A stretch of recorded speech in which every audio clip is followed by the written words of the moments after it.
Jan, back at it again with another nerdy bookish video. This is gonna be the classic end of the year book tag.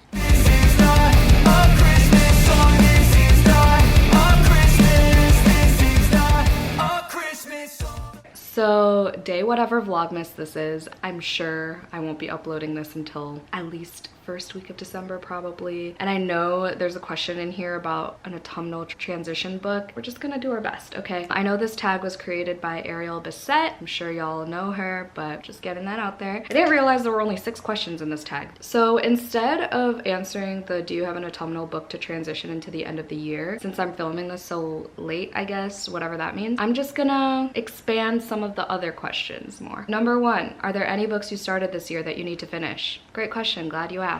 Pardon me while I lug this stack of books.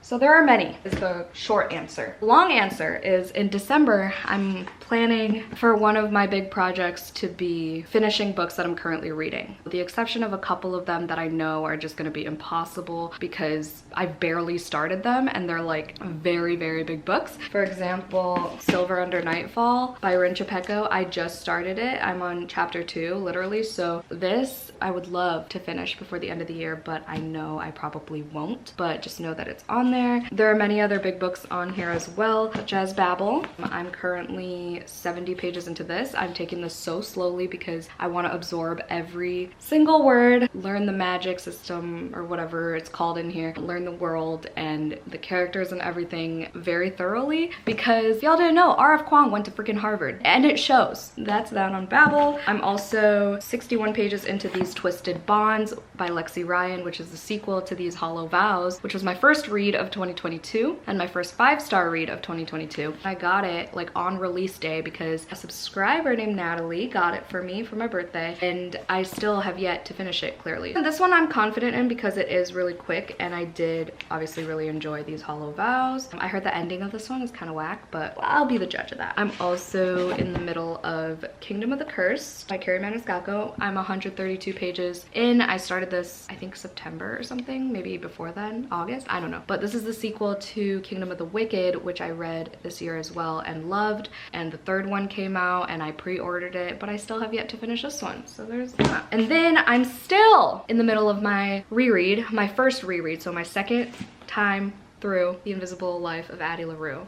Look at me rhyming. But I'm slowly making my progress. I started this literally a year ago, last November, and I'm 186 pages in. And it's not that I'm not liking it the second time around. That would be devastating because I have 6 editions of this book. I made this part of my brand. Everyone associates me with this book, right? Aside from A Dowry of Blood. The thing with this is I've reread a lot of books this year. A lot of them were audibly though. This one I want to annotate like very thoroughly and again, read every word, absorb every chapter. And I just like haven't been in the mood for that's why this is a very slow moving project, okay? And then this one I'm also barely into. I'm 26 pages into More Than You'll Ever Know by Katy Gutierrez. This is an arc, came out in June. I was really enjoying it. I don't know why I stopped. This one I've been reading for also over a year, but I remember everything I read from it. That's the weird part. And I'm 88 pages in, so I'm not gonna start this one over, but I do really want to finish this by the end of the year. All Roads Lead Here by Mariana Zapata. It's literally been a year since I started this, but I still remember every detail. It's so strange. So I guess I'm liking it because if I hated it, I forget everything the second I close the book. And then this one I just started during Vampathon this year in October. That's Hunting Prince Dracula by Kerri Maniscalco, and I am chapter 7, page 59. So this one I'm pretty confident in that I would finish it too, I hope, because I want to finish the series next year. And I don't know why I stopped this too. Like all these vampire books, I get so excited for them and then I start them and I'm like,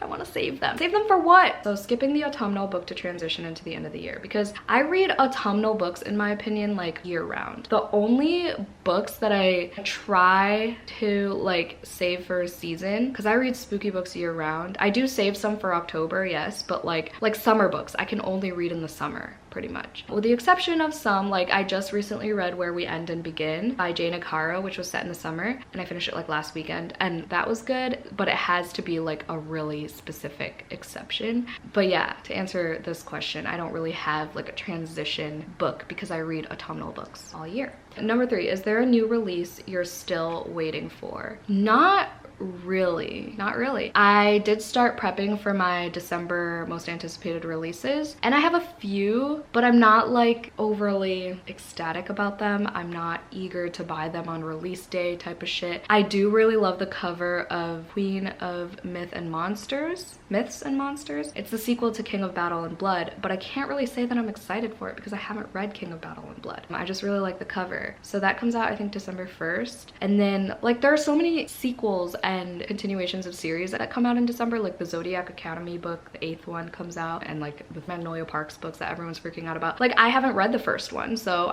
no. The answer is no. Moving on. What are 3 books you want to read before the end of the year? Okay, this is the one that I'm gonna expand on a lot more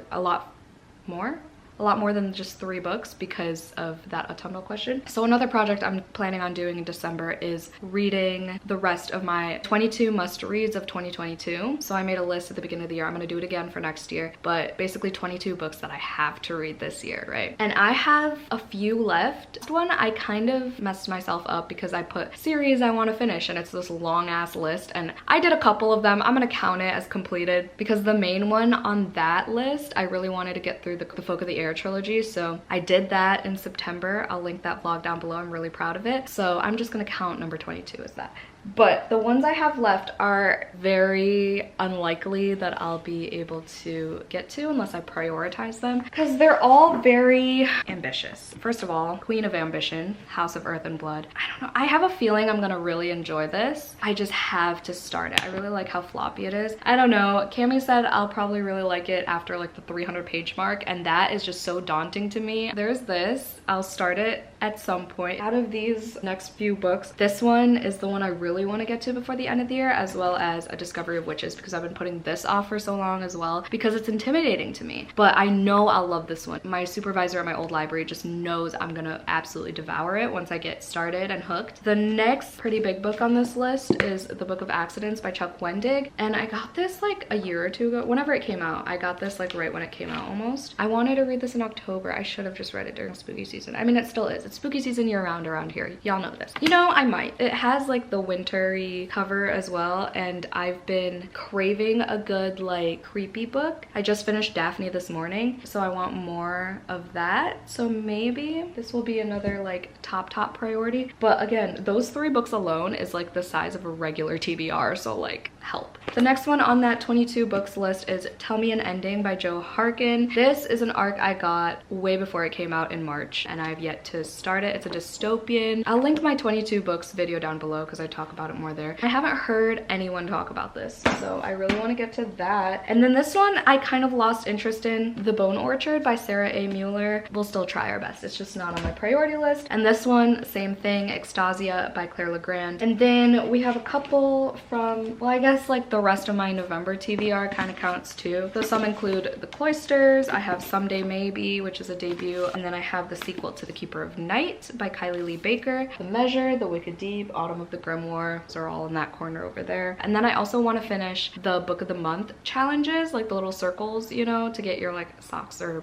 whatever prize it is this year. I have the Page Pusher one that I have to do, which is a 400+ page Book of the Month book, which I was gonna read Sign Here by Claudia Lux. Number 5, is there a book you think could still shock you and become your favorite book of the year? No, because I read We Spread by Ian Reid, and that is my number 1 of 2022. And it did shock me because I grabbed it randomly from the shelves at work after hearing about it from other booktubers, but it made me sob. I'll link that video down below. But yeah, no, I don't think anything else is gonna shock me. I think Babel's definitely gonna make my top 10 if I ever finish it. But yeah, I mean, that could possibly knock off We Spread because the writing is impeccable and I'm a dark academia girly, so that could knock off We Spread to number 2. But I've never sobbed harder over a book than We Spread. And I know people cry at the end of Babel, so yeah, that's why I'm saying like it could knock it off. But that's if I finish Babel at all before the end of the year. So, and then the last question is, have you already started making reading plans for 2023?